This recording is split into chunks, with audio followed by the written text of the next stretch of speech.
Come and listen to my story about a man named Jed. A poor mountaineer barely kept his family fed. And then one day he was shooting at some food, and up through the ground come a bubbling crude. Oil, that is, black gold, Texas tea. Well, the first thing you know, old Jed's a millionaire. Kinfolk said, Jed, move away from there. Said, California is the place you ought to be. So they loaded up the truck and they moved to Beverly Hills, that is, swimming pools, movie stars, the Beverly Hillbillies.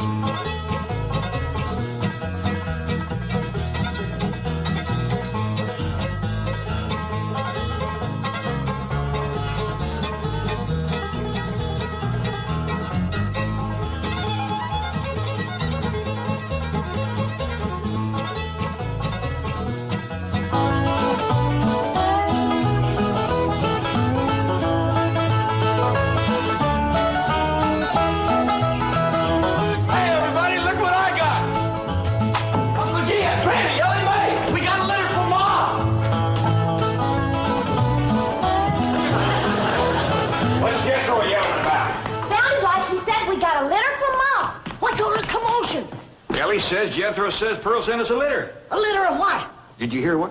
No, but I bet you it's kittens. Kittens. Pearl's always trying to give away kittens. Well, there y'all are. Where's the kittens, Jethro? What kittens? Didn't your ma send us some kittens? Just a minute. No, just a letter. Jethro, how could you think that kittens would... Well, come on, sit down. Let's hear what Pearl's got to say.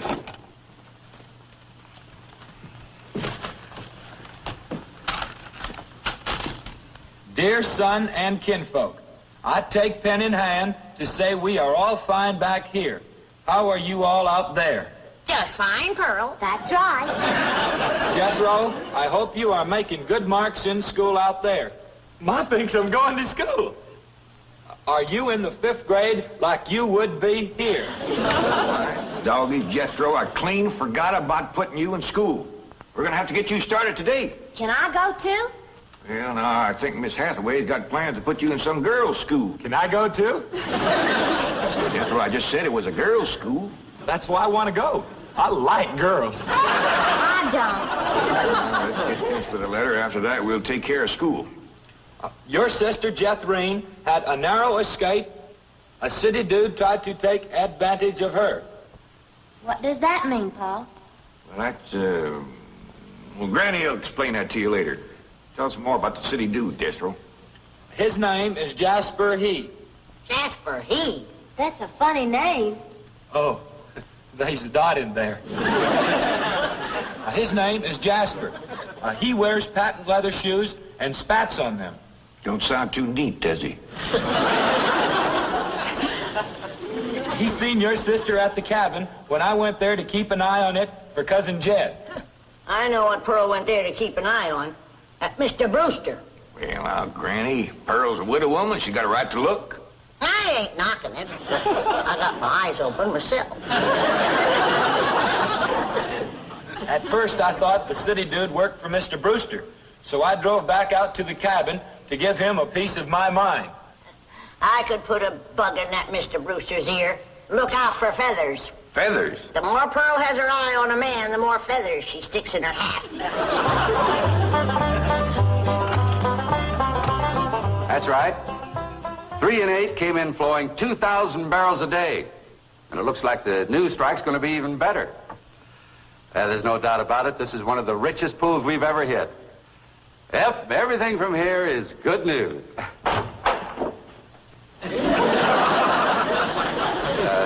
Well, not everything. I'll call you back. Mrs. Bodine, this is a pleasant surprise. Well, thank you. Although you might not think it's so pleasant when you hear what I have to say. Oh? One of them oil fellas working for you has made advances to my daughter. Made advances? Well, what would you call being picked up and carried off by brute force? Well, I'd call that making advances. What's his name? Jasper Depew. Jasper Depew. I ain't seen him myself, but from what Jethro tells me, he's a pretty slick article. Well. Oh, Mr. Brewster, You don't know how hard it is for two girls living alone like Jethrine and me. You see, my son Jethro's in California with Cousin Jed, leaving us no man to protect us. I'm a widow woman, you know. But I guess wherever you have two unattached girls living alone, there's bound to be trouble. Especially when the girls are the kind that men call lookers. Did you say his name is Depew? Jasper Depew. Calls himself Jazzbo. Oh, Jethrine says he's a flashy dresser and a fancy talker and drives a sporty car. Regular big city dude. I guess Jethrine's kind of like me when it comes to tall, handsome city fellas. I'm just putty in their hands. Nope, no one by that name working for OK Oil. You mind if I look? Oh, well, no, go right ahead. I'm bound and determined to find the rascal that trifled with the affections of my sweet, innocent, helpless baby girl. Ma! Jethrine, I thought I told you to stay in the buggy. I seen Jasper Depew coming. Here? Yes'm. Oh, well, thank goodness we got Mr. Brewster to protect us. Oh, there he is. Mr. Brewster throwed his arms around me and helped me in his strong embrace. What's an embrace, Paul? Well, that's when folks kind of twine their arms around one another. You mean like wrestling? It's sort of like wrestling, except they ain't mad. It's like wrestling for fun. Yeah, I reckon you could see that. Go on, Jethro. Then we heard a knock on the door, and we knowed it was Jasper He. Better look for that dot again. Oh, yeah. We knowed it was Jasper. He was there to get Jethrine. Her beauty had set his heart to burning with flaming desire. What's flaming desire, Paul? Well, Granny will explain that to you later. Well, I'll try. But you're sure counting a heap on my memory.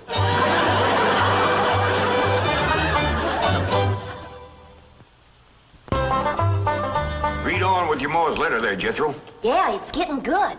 One city fella's got his arms around Aunt Pearl, and another's waiting at the door to grab Cousin Jethrine. My only thought was to save my daughter, so I tore loose from Mr. Brewster's embrace. I saw Jethrine heading for the door, so I quick throwed myself betwixt my child and danger. Sweet innocent Jethrine, not knowing better, let that rascal in.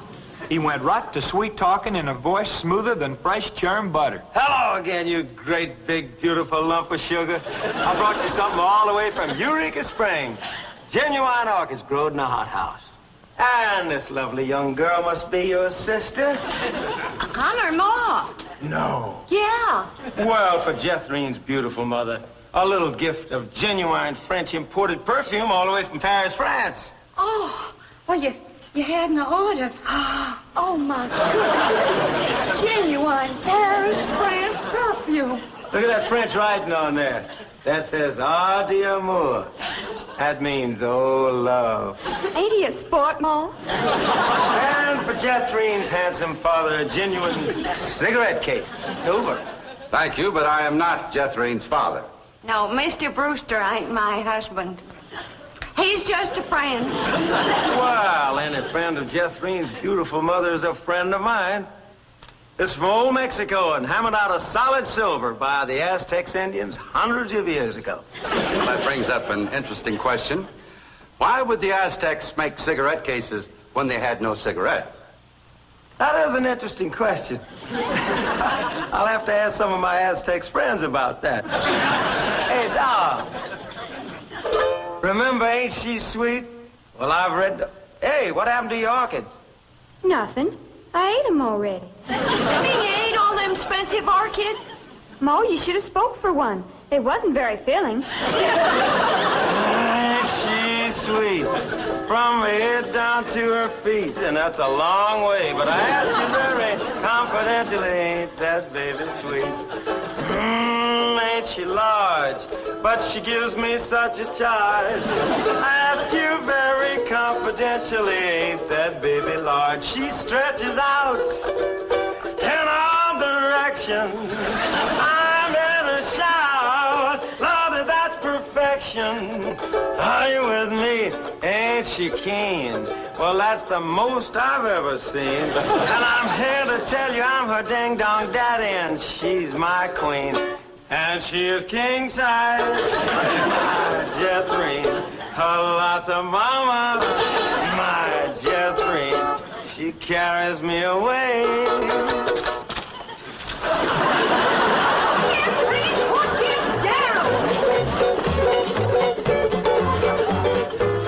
So your sister Jethrine has got herself a steady fella now. He says he is going to ask for her hand someday. I hope he will take the rest of her too. Ha ha. Give my love to all and be a good boy. I am going out now to mail this letter and get some more feathers for my hat. As ever, your loving mother. Gee, sure nice to hear from Ma. They're nice here. Jethro, you and me's got to go right out and find a school and get you to going. Granny, you pack up a nice lunch for Jethro to tote along. How about a big mess of poke greens and chitlins with some pone and a big pot of sorghum to dip it in? Fine. Oh, Granny, it don't have to be that fancy. Some of the other boys here in Beverly Hills might not have it so good. They'd go to complaining to their folks. Let them complain. It ain't gonna hurt none to raise their standard a little. I'll get the truck, Uncle Jay. Paul, please let me go with Jethro. I can help him fight if the big kids in the 5th grade goes to picking on him. I know for sure that Miss Hathaway's got other plans for your schooling. But with Jethro gone, I won't have nobody to play with. Oh, yes, you will. I just remembered something. Mr. Drysdale's stepson is coming home for Thanksgiving. And he's going to be living right next door. And you can play with him. Mr. Drysdale gave me some pictures of him. Here's some pictures of Sonny. That's what they call him, Sonny. He's been going through a lot of schools, and you ought to know some real good games to play. Ain't he something? Yeah, but what? Well, he's a boy. Are you sure? Ellie, just because he's wearing...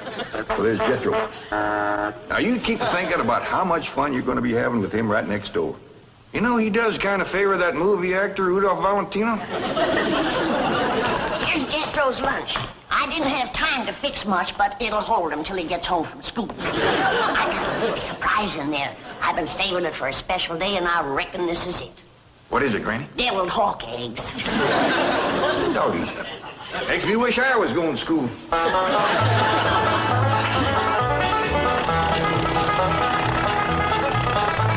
School, all right. Millicent, Schuyler, and Potts. I reckon them 3 is the teachers. 3 teachers. Must be awful big school. I'll say. Well, let's go in there and get you started.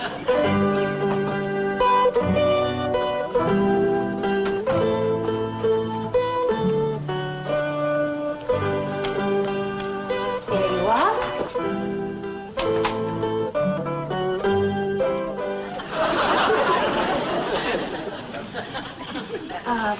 May I help you? Well, reckon maybe you can. Diana, someone has parked a most disreputable-looking vehicle outside my window. Perhaps it was these gentlemen. Oh?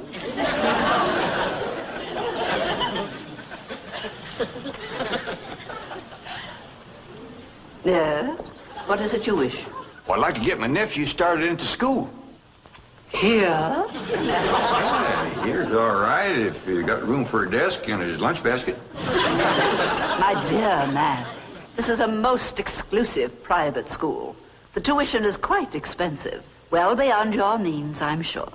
Does that mean it costs a lot of money? That is precisely what it means. Well, I can pay you if it ain't over 25 million. 25 million? Yes, ma'am, that's all I got. Dollars? Yes, ma'am. In cash. Yes, ma'am. This is obviously a practical joke perpetrated by one of my envious competitors. What is your name? Jed Clampett, ma'am, and this here's... And you expect me to believe that you have $25 million? Well, no, not on me, ma'am, but my neighbor, Mr. Drysdale, he's keeping it in his bank for me.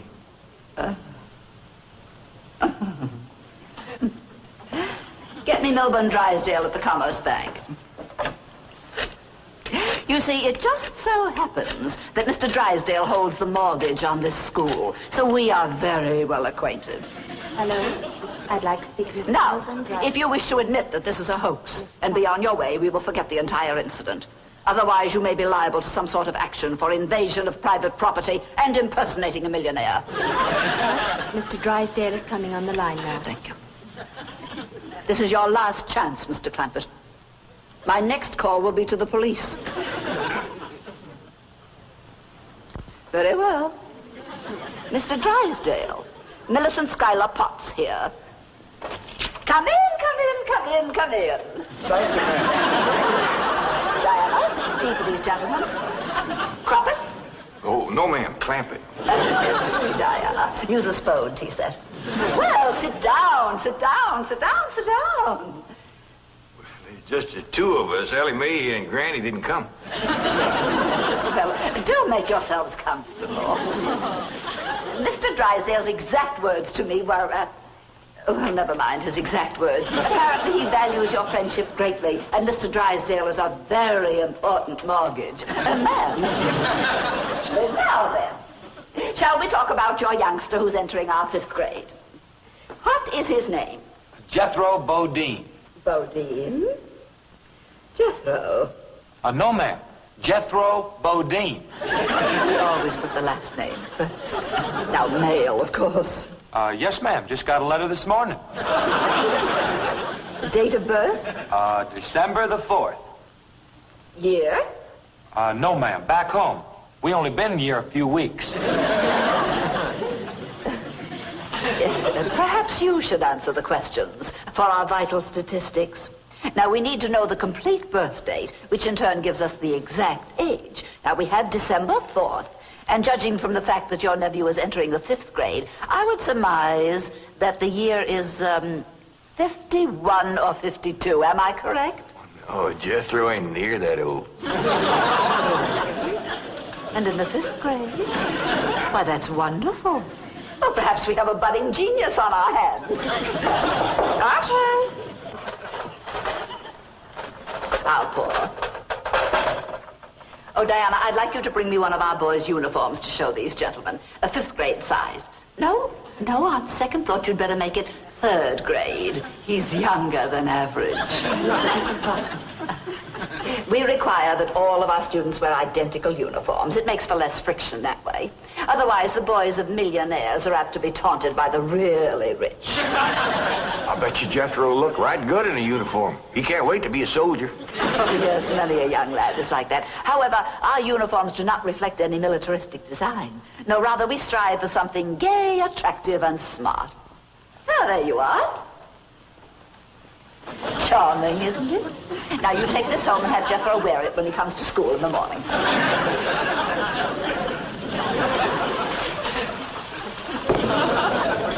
Wear this? Afraid Granny will have to make considerable changes in this before it'll fit Jethro. So tiny? Ma'am. And in the 5th grade? Well, the boy must be a genius. Well, you may be very sure that we will bring him out. If he wears this, he'll bust out. Now then, how do you gentlemen like your tea? We don't know, ma'am. We ain't tasted it yet. Oh, you are the fun-loving one, aren't you? Yes, ma'am.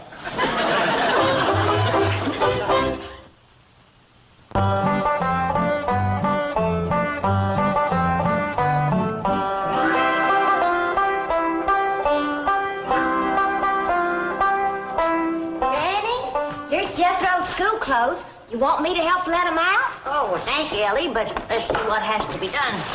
Maybe they fit him already. That's supposed to be a hat? I reckon so. What's that?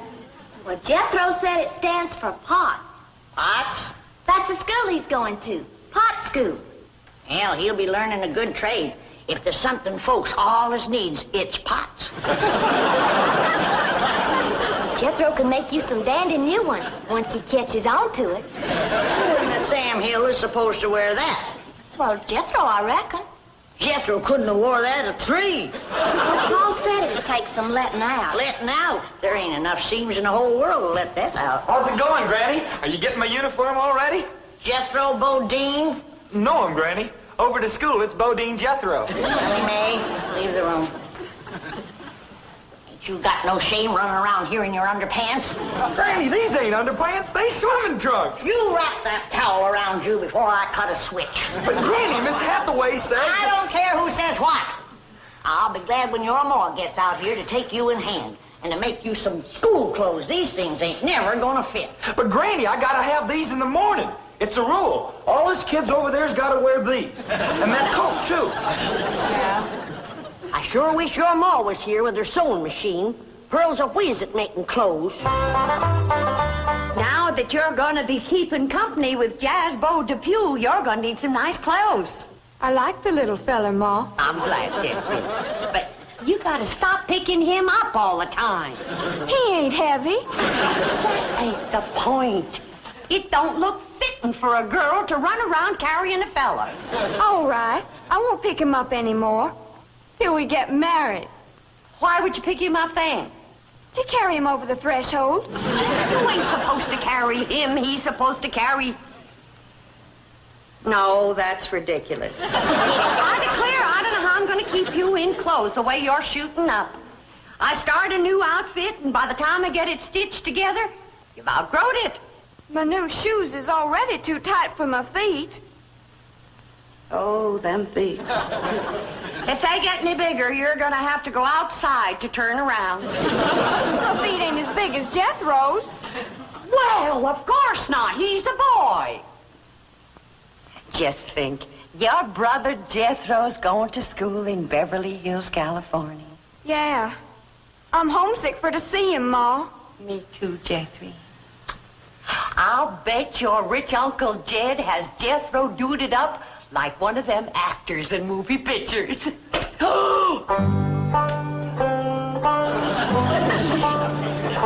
can't understand these Beverly Hills schools. Wearing that uniform ain't gonna make you no smarter.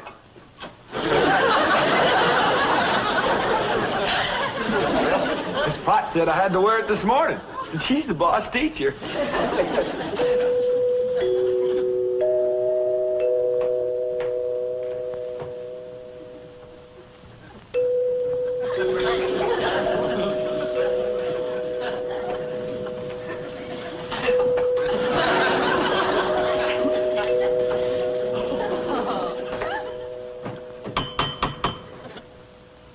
Danged if Jethro ain't right. Every time that music plays, somebody comes to the door. Good morning.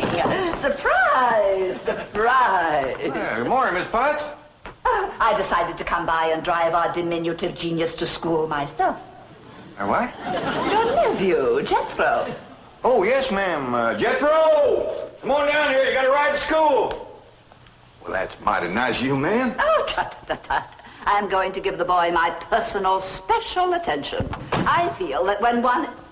Well, howdy there, Miss Potts. You come to take me to school? You betcha she is. I want you to be a good boy, make good marks so your ma will be proud of you. This is your nephew? Ma'am, you met him yesterday, remember? Of course, he does look a mite different in his uniform. Granny had a time getting it to fit, but she done it. You are in the 5th grade? Oh, yes, ma'am. Just finished 3 years in the 4th. But I can't. It's impossible. Oh, that ain't nothing. He got through the 1st grade in only 2 years. Under no circumstances can I allow this. Well, say, here comes Mr. Drysdale. I reckon he's coming to see Jethro off to school. Come along, Jethro. Tippity hop. This is the way we go to school. This is the way we go to school. Here's Jethro's lunch. Oh, Jethro! You forgot your lunch. Jethro, you share your grits and fat back with Miss Potts today.